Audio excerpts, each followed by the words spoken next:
कि अब यहाँ रुकना ठीक नहीं।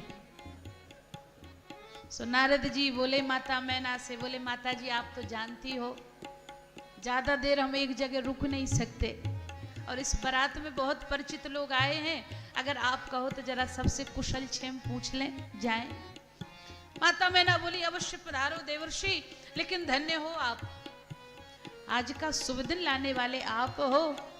हम तो बारंबार प्रणाम करते हैं और आपका एहसान तो हम जिंदगी भर नहीं भूल सकते। इतने बड़े घर में बेटी का विवाह निश्चित करा दिया। नारद जी धीरे से बोले माता जी ये तो बाद में भी कहती रहो तब ना। तो बोले ऐसा क्यों कह रहे? नारद जी बोले नहीं बाद में लोग एहसान भूल जाते हैं इसलिए। माता मैना बोली नहीं नहीं नारद जी मैं तो नहीं भूल सकती, आपने इतनी बड़ी कृपा की। नारद जी तो इतना कहकर चले गए। सब बराती अपने अपने स्थान पर आकर बैठ गए, और अब भोले बाबा तो मुख्य रूप से सीधे द्वार पर ही पधारे दूल्हा सरकार। अब माता मैना ने देखा तो भोले बाबा सीधे नहीं उल्टे बैठे थे। तो ब्राह्मणों ने माता मैना से कहा कि माता जी नंदी का पूजन करो। अब नंदी का पूजन हुआ महाराज। तो माता मैना तो भी नहीं समझ पाई, क्योंकि भोले बाबा की तो पीठ थी माता मैना की ओर। तो माता जी ने सोचा कि इनके कुल की कोई रीत होगी कि नंदी का पूजन हो, ये जाएं तब आएंगे दूल्हा सरकार। तो बड़े प्रेम से माता मैना ने नंदी का पूजन कर दिया। और जैसे ही नंदी का पूजन हुआ, बोले अब दूल्हा सरकार का पूजन होना है। तो पूजन कब हो? बोले अब नंदी को उल्टा किया जाए तो दूल्हा सरकार सीधे हो। और जैसे ही नंदी को घुमाया गया महाराज, और भोले बाबा का स्वरूप देखा तो किसकी हिम्मत जो आरती उतारे। विकट बेस रुद्रहि जब देखा, विकट बेस रुद्रहि जब देखा, विकट बेस रुद्रहि जब देखा, विकट बेस रुद्रहि जब देखा। अबलन उर भय भयहु बिसेखा, अबलन उर भय भयहु बिसेखा। विकट बेस रुद्रहि जब देखा, विकट बेस रुद्रहि जब देखा। जैसे ही इतना विकराल स्वरूप देखा महाराज, माता मैना तो डर गई। आरती की थाली नीचे गिरा दी, जल से भरा हुआ कलश नीचे गिरा दिया। सखियों के सहित घर के भीतर और घर का दरवाजा बंद।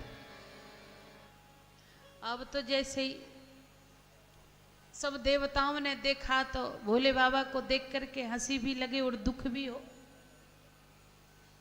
भोले बाबा के पास पहुंचे देवता, बोले बाबा चलें? भगवान शंकर बोले कहाँ, अभी तो जनवास से चलेंगे। देवता बोले अब जनवास से जाने में कोई कसर रह गई क्या? तो ऐसा क्यों कह रहे हैं? देवताओं से पूछा। बोले अरे सासू माता के सामने दामाद द्वार पर उपस्थित हो जाए और सासू माता आरती की थाली गिरा दें, जल से भरा हुआ कलश गिरा दें, तो इससे बड़ा भी कोई अपमान हो सकता है क्या? भगवान शंकर ने बड़ी सुंदर बात कही। बोले आपको लगता होगा कि अपमान हुआ है, हमको तो लगता हमारी सासू माता बड़ी समझदार हैं। क्यों? बोले जैसे ही उन्होंने हमारी ओर देखा तो हमसे पहले हमारे मस्तक पर चमकते हुए चंद्रमा को देख लिया, और चंद्रमा को चमकते हुए देखा तो सोचने लगी कि जहां पर स्वयं चंद्रमा प्रकाश दे रहा है, वहां पर ये छोटा सा आरती का दीपक क्या दिखाना। इसलिए आरती की थाली नीचे गिरा दी। तो अपमान है, कहां इतना प्रकाश, कहां छोटा सा दीपक। और फिर हमारी सासू माता ने सोचा कि जहां पर स्वयं गंगा जी बह रही हो, वहां पर ये एक कलश जल, इसलिए जल से भरा हुआ कलश गिरा दिया। तो सेवक सुन रहे थे, देवताओं ने भी सुना। बोले बाबा ये तो समझ में आता है, लेकिन एक बात बताओ कि आपकी सासू माता आपको देखकर डर क्यों गई? भगवान शंकर बोले हमको देखकर थोड़ी डरी। फिर बोले जैसे ही हमारी ओर देखना चाहती थी तो हमसे पहले हमारे गले में सर्प को देख लिया। और सर्प क्या है? बोले यह है काल। भगवान शंकर ने बड़ा सुंदर उत्तर दिया कि हमारी सासू माता हमसे भयभीत नहीं हुई, हमारे गले में सर्प को देख लिया, काल को देख लिया, लेकिन अगर हमारी सासू माता इस काल से थोड़ा और ऊपर देखती तो महंकाल का दर्शन हो जाता, इससे हमेशा के लिए डर ही समाप्त हो जाता। करालम महाकाल कालम कृपालम गुणागार संसार पारम न तो हम। ऐसे भूत भावन भगवान शंकर जो अपमान में भी सम्मान खोज लेते हैं। भोले बाबा तो जनवास से गए हैं और यहाँ पर महाराज पार्वती मैया को गोद में लेकर के बैठ गई। माता मैना आंखों से आंसू बरसने लगे और यही कह रही हैं देख करके, कसकीन बरु बोराह विधि जेहि तुम ही सुंदरता दही कसकीन बरु। ऐसे बाबले बर के लिए तप किया, जहां विधाता ने तुझे ऐसी सुंदरता ऐसा शील प्रदान किया, उस ऐसी सुंदर सुशील बेटी के लिए ऐसा बाबला बर, तो बेटी अपने जीते जी तो यह विवाह में होने नहीं दूंगी।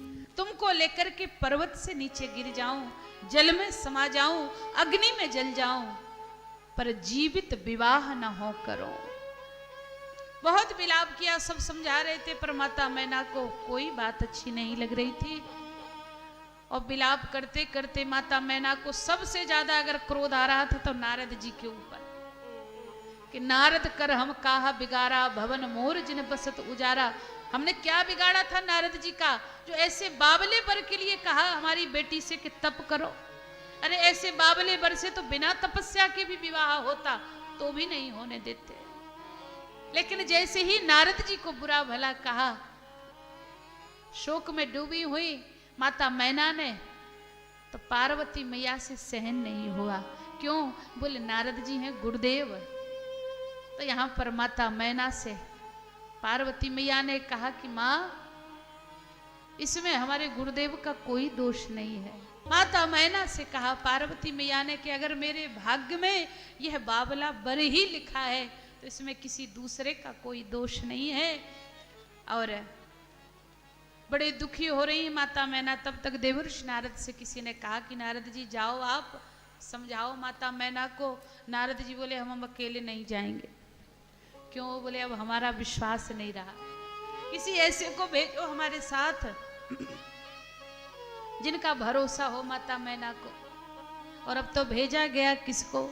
ते ही अवसर नारद सहित अरु ऋषि सप्त समेत, समाचार सुनि तुहिन गिरी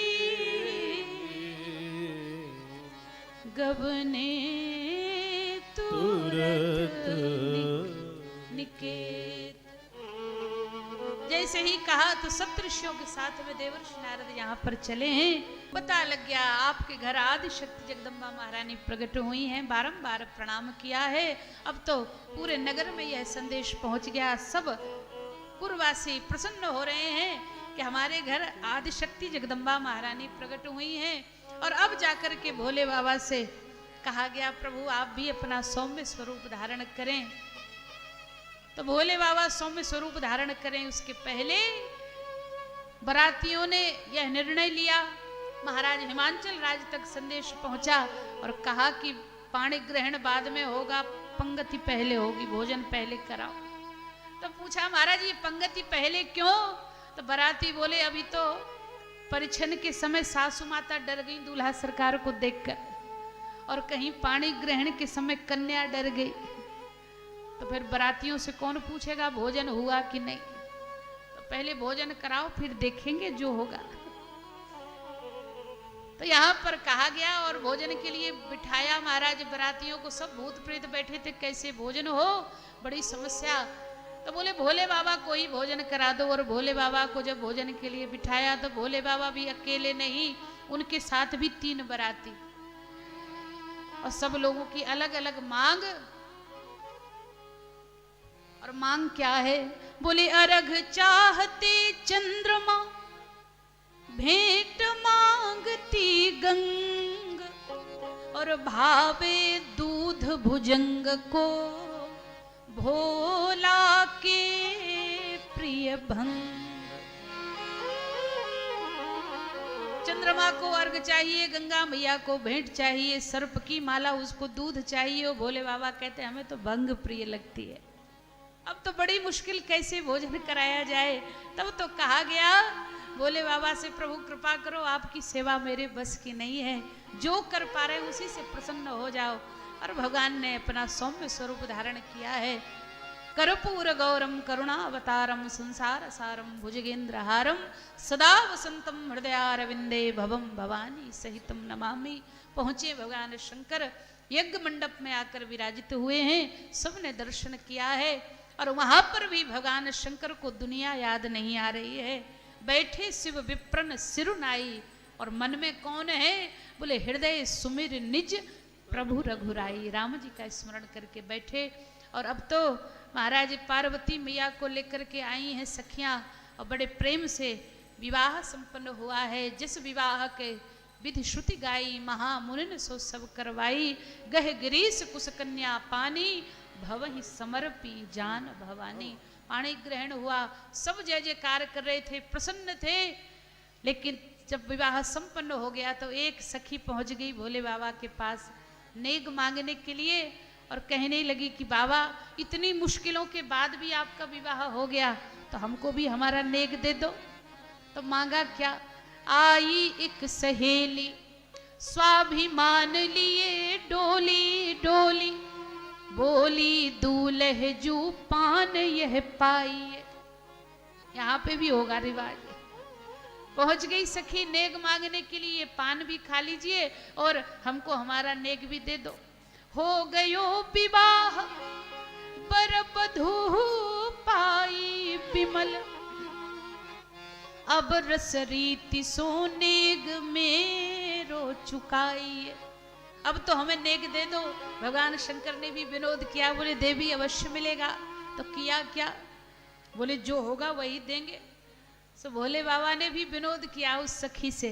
तो झोरी से निकारो एक कारो सटकारो नाग। भोले बाबा ने अपनी झोली से एक बढ़िया सर्प निकाला और जैसे हाथ में पकड़ा तो ऐसो फुफकारो भगी बाप रे बचाइए। तो मंडप के नीचे समाज सब लाग्यो हसन, अरे भागो मत देवी जो नेग लिए जाइए। कहाँ भाग कर जा रही हो? नेग तो ले जाओ।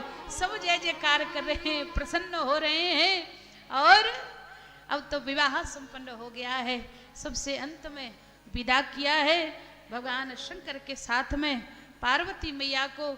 और श्री तुलसीदास जी महाराज कह रहे हैं कि जब ही शंभु कैलास आए, सुर सब निज निज लोक सिधाए। कैलास आए, सुर सब निज निज लोक सिधाए। जगत मातु पितु शंभु भवानी, तेहि सिंगार कहूँ बखानी।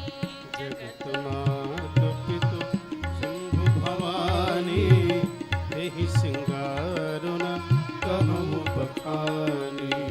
करहि विविध विधि भोग विलासा, गणन समेत बसहि कैलासा। हर गिरजा बिहार नित नयहु, यही विधि विपुल कार चलि गयो। तब जन्मेऊ सत वदन कुमारा, तारक असुर समर जहि मारा। आगम निगम प्रसिद्ध पुराना, आगम निगम प्रसिद्ध पुराना। सन्मुख जन्म सकल जग जाना। सन्मुख जन्म सकल जग जाना। जग जान सन्मुख जन्म प्रताप पुरसारथ महा। तेहि हेतु मैं वृष के तु सुत कर चरित संक्षेप ही कहा। यह उमाशा जे नर नार कहि जगावहि। ज्ञान काज विवाह मंगल सर्वदा सुख पावहि। कल्याण काज विवाह मंगल सर्वदा सुख पावहि। हाँ सर्वदा सुख पावहि। जन सर्वदा सुख पावहि। चरित सिंधु गिरिजा रमन वेद न पावहि पार। बरने तुलसीदास किमी अति मति मंद